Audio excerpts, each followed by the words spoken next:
Schools came from Germany in the 1920s. Rudolf Steiner, he's from Austro-Hungary, he had come up with his own philosophies of the world and the universe and life, and he was asked by the man who ran the Astoria cigarette factory in Frankfurt to start a school. And it was initially going to be for his staff, but the staff said we need it for our children. And they used his philosophy in setting up this school.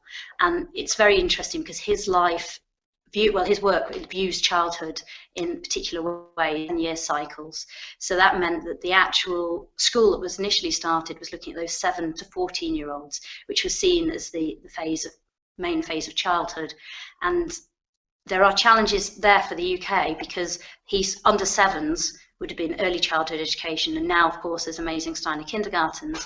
But in the UK, when children start school at 4, there's always been little contrasts and issues with difference to the rest of Europe. But the key thing of the 7 to 14 age group is that you are educating the head, the heart and the hands, and it's quite a powerful way of educating from things. Nothing is abstract, it's really brought to you in a real physical way. So storytelling, and letters, and teaching your letters in class 1 when they're 6, 7 years old, is through fairy tales. And then from the fairy tales there's a drawing, and from that drawing the letter comes. So it might be a bear. If you draw a bear, it becomes a big capital B. And then it's this powerful thing that the letters come. Now, it's a different way of learning reading and writing than in English primary schools now, but it's a very powerful way that they remember the story and that they learn to write, and then they read their writing that they're doing. So it's just really interesting. And then the idea is you stay with that teacher from 7 to 14, and the teacher grows with you. They know the class. Everybody's always learning. And it can be every day they start with a 2-hour main lesson. So it's different topics for 3 weeks, and they make a very beautiful book, which they keep about each topic. So it goes through lots of different things. I've taught a lot of older children in Waldorf schools going to go for 3 weeks to teach science or geography, things like climate change and physical geography. And we make a textbook, and that's quite beautiful because you're not using textbooks, and you're not using, with the 7 to 14-year-olds, technology. So there aren't interactive whiteboards, and so it's coming from the teacher. And it's quite a powerful and beautiful way. There are, of course, lots of challenges that people ask about. What happens if you don't get on with your teacher?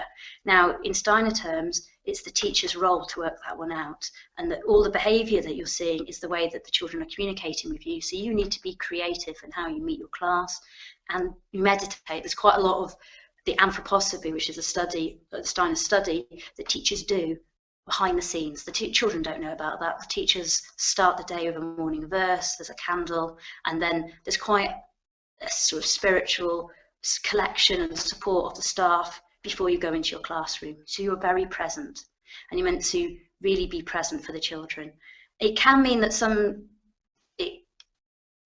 there are challenges. There's lots of challenges, but they still use blackboards. There's a lot of beautiful drawings, beautiful painted walls, tidy classrooms, natural wood everywhere, and there's that nice free flow. Now, most schools, it's first names still. So I'm Alys when I'm teaching, which I prefer, and then the children get to know you as a person. They do manage behaviour in early years, and I've had quite a lot of experience with the little ones. It's quite beautiful. It's all through singing. And there's that thing when you're in early years, it's very different because you don't want to interrupt their play because they're in this world of beauty and the children are playing, and adults do not normally even talk very much to the children. They'll just guide through gesture and being, because children imitate. So if you want them in a circle, you may move to a circle and sing, and then they join you.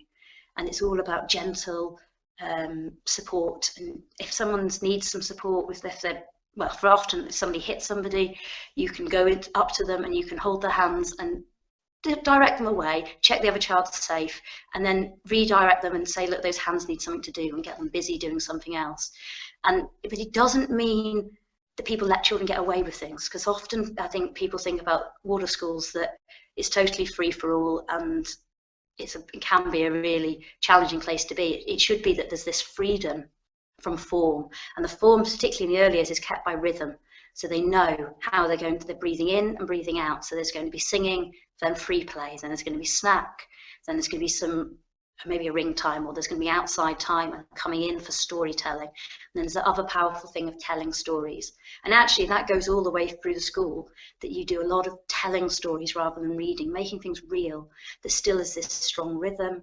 There's respect for nature. There's a beautiful nature table on inside the classroom. There's time spelled outside and inside. And there's respect for the child.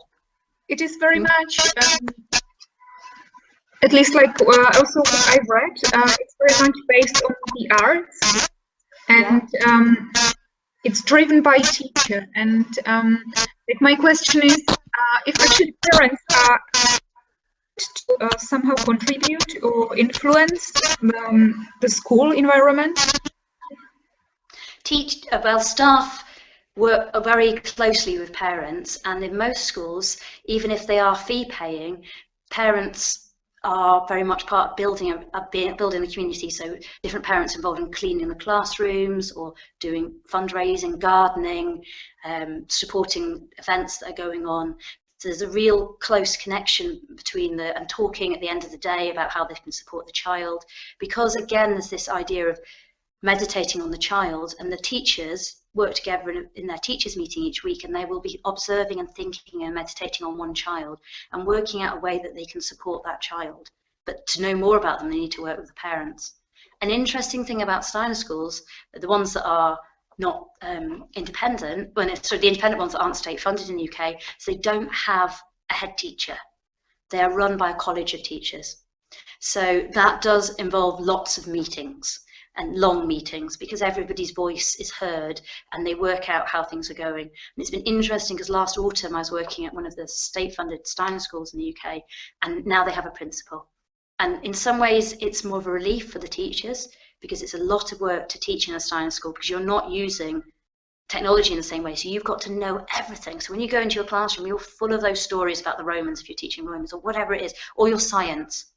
And it's making it beautiful. So that's also quite cool, because when I've taught science in mainstream schools, you just teach the facts. But in a Steiner school, you do it through the biography of the scientists and through the wonder and the awe of science, as well as the actual scientific detail or the mathematical detail. But you learn about Pythagoras. You learn that about the patterns in geography and geometry. You can make the beauty and add colour to things. There's a lot of colour added, so it's not just black and white. And also Steiner schools work really hard with children who have any learning issues. So if someone's dyslexic, there's lots of massive things really involving called the extra lesson, where they will look at learning styles and look at how you need to connect all parts, left and right part of your brain, through movement and saying and poetry. And each day, when even all the way through from the 7 to 14, they start with it's like it's the circle at time at the beginning, really. Poems, songs, times tables, remembering things off by heart, reciting long pieces, and really awakening the whole body. So the teaching is done through whole body. So times tables, they're stamping, they're clapping, they're doing it, rather than just being passive. So it's very engaging with the whole child. And when students leave the school, like at the age of 14, like how is it? How are they different in their worldview and like their personalities, maybe as well, comparing to the kids from the Kandar public school? Well, not all Steiner schools finish at 14. Some do go to 18, and I have worked at several go to 16. But it does seem to be, what's amazing about Steiner children is they're often very confident. They've been allowed to be themselves through their education.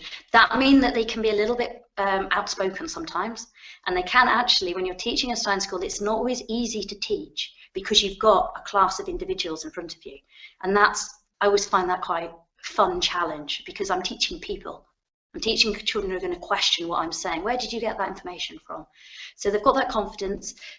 They've got hopefully the ability to stand up and speak in public, to still sing in public, to play instruments, and also this thing to question, to really think about why. But also they've grown up being connected to nature.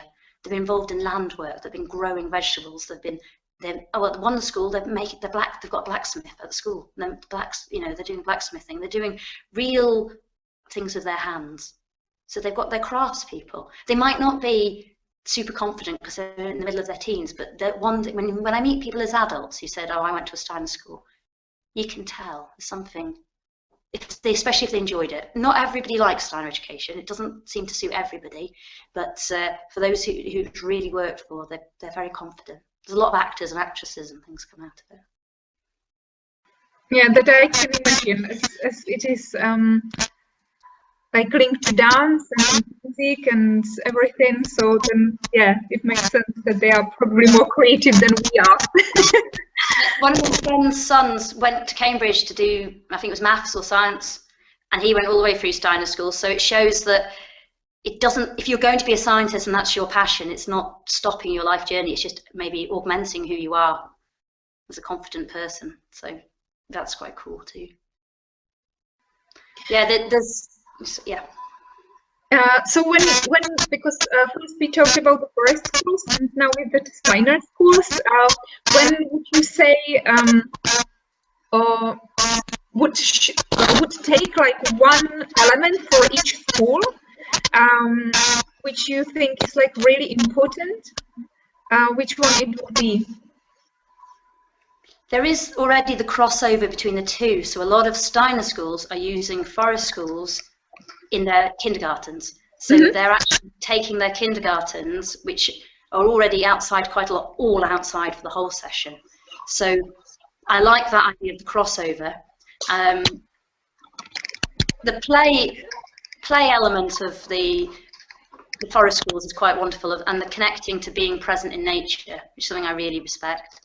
And in Steiner schools, I like having the freedom to educate the whole child, to meet the child. But in all of these things, it really depends on who the teacher is, because I've seen a massive variety of teachers and adults who work with children in those environments. And some people, unfortunately, can feel stuck and it can become a dogma. Steiner said you must do it like this, or you must do it this extreme way of safety in forest schools, rather than let's keep it safe, but how can we be creative within that? So both of them have absolute power and beauty. And in my working life, I've worked a bit in all of them and never committed in this Steiner teaching way of taking a class for many years, because I can see that you can become part of the system. And for some people that is wonderful. But for me, I've enjoyed going for a school for 3 weeks to do a main lesson or a half term. Or one year I did run a home ed group for 3 days a week for a year, just to get to know those people, but to have that freedom to learn from that. So I think it's sharing experiences. It's the way forward.